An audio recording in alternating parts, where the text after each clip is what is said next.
खुदा बाप और बेटे और उल कुदुस के नाम से आमीन। मेरे अजीज़ो, आइए हम खुदावंद अपने खुदा का शुक्र करें जिसने आज का ये खूबसूरत दिन हमारी ज़िंदगी में बढ़ा दिया।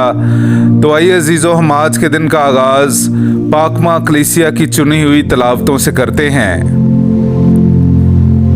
मुर्दों का इंसाफ उनके अमाल के मुताबिक किया गया।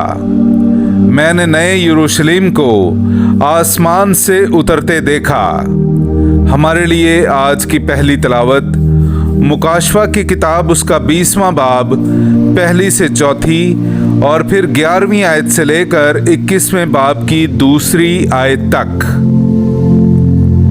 फिर मैंने एक फरिश्ते को आसमान से उतरते देखा जिसके हाथ में गहराओं की कुंजी और एक बड़ी जंजीर थी, और उसने उस अजदहा को पकड़ा जो पुराना सांप यानी इब्लीस और शैतान है, और 1000 बरस के लिए बांध दिया और उसे गहराओं में डाल दिया और बंद करके उस पर मोहर कर दी ताकि वो लोगों को दगा ना दे जब तक कि 1000 बरस तमाम ना हो लें। उसके बाद जरूर है कि वो थोड़े अरसे के लिए खोला जाए।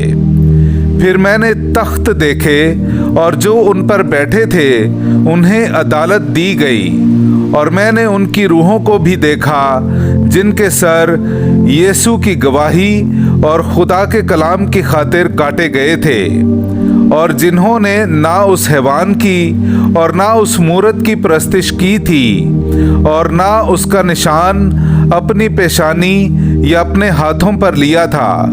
वो जिंदा हुए और मसीह के साथ 1000 बरस बादशाही करते रहे। फिर मैंने एक बड़ा सफेद तख्त और उसे देखा जो उस पर बैठा हुआ था। उसके हुजूर से जमीन और आसमान भाग गए और उन्हें कहीं जगह ना मिली। फिर मैंने देखा कि मुर्दे, क्या छोटे क्या बड़े, तख्त के सामने खड़े हैं, और किताबें खोली गईं, और एक और यानी हयात की किताब खोली गई, और मुर्दों का इंसाफ जिस तरह से उन किताबों में लिखा था उनके अमाल के मुताबिक किया गया।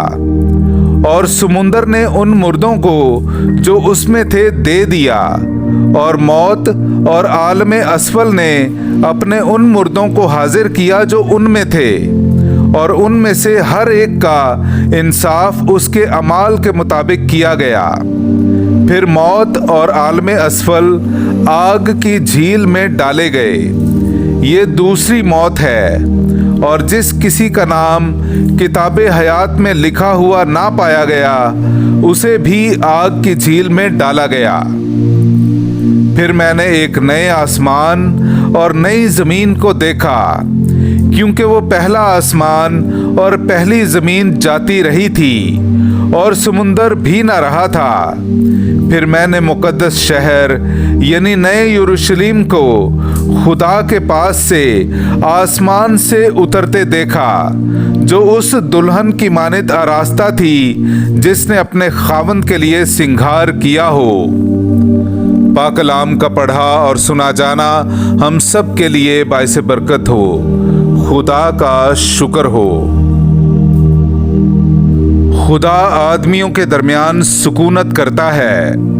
मेरे अजीज़ो, आइए हम खुदावंद अपने खुदा की हम्दो तारीफ़ करें। मैं आपके सामने पढ़ूंगा ज़बूर नंबर 84 उसकी 3 से 6 और फिर 8वीं आयत। मेरी जान खुदावंद की बारगाहों के लिए आरज़ूमंद है, बल्कि गुदाज होती है।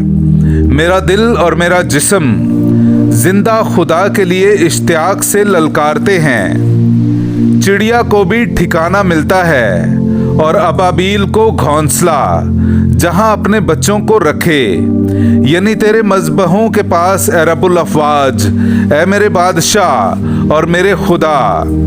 ए खुदावंद, मुबारक हैं वो जो तेरे घर में रहते हैं, वो तो हमेशा तेरी सिताइश करते हैं। मुबारक है वो आदमी जिसकी कुव्वत तुझसे है, जब उसके दिल में ज़ियारत का ख्याल है। वो कुव्वत से कुव्वत तक चलते जाएंगे, वो सहून में खुदाओं के खुदा को देखेंगे। पाकलाम का पढ़ा और सुना जाना हम सब के लिए बाइस बरकत हो। खुदा का शुक्र हो।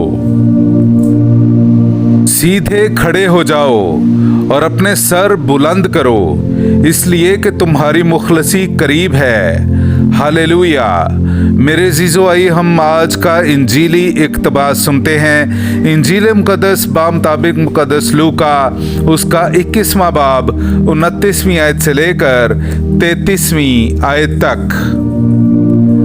और उसने उनसे एक तमसील कही कि इंजीर के दरख्त और सब दरख्तों को देखो, जब उनमें कौंपलें निकल आती हैं तो तुम देखकर आप ही जान लेते हो कि अब गर्मी नजदीक है। इसी तरह तुम भी जब ये होते देखो तो जान लो कि खुदा की बादशाही नजदीक है।